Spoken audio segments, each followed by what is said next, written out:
Thank you, and as well, it truly is an honor and a pleasure to stand with you in this fight, this difficult fight and struggle against gun violence, not only in our towns and cities, but in America. There are far too many shootings every single day in these United States. There's about 16,000 homicides a year in America, far more than most civilized countries, and 2/3 to 3/4 are committed with guns, firearms. As well, there are tens of thousands of non-fatal shootings in America during the course of a year.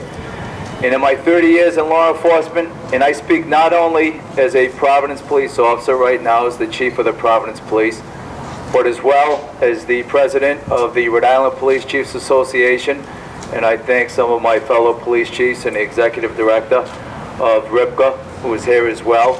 We as well, so along with my role in Providence, but my role in RICAGV, stand in support in what I believe are common sense pieces of legislation surrounding gun violence and gun control.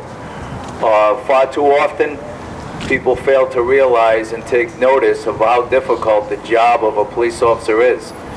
This is a public safety issue for the community, but as well for police officers. And the difficulties I speak to surrounding public safety and police officers points to and I've done it many, many times in my 30 years, have to knock on the door of a family, of a mother or father of a young boy or girl or young man or woman who has been struck by gunfire.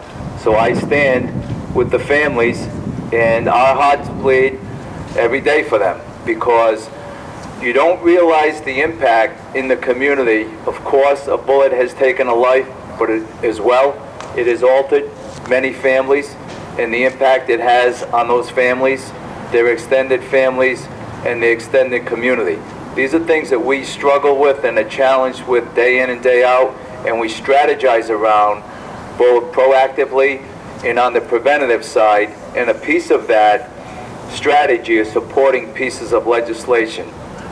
So as well, I support these pieces of legislation surrounding domestic violence, and as well the ones surrounding the schools and firearms on school grounds, because it gives the exception for law enforcement, and in my opinion, they are the only ones who should be carrying a firearm on school grounds.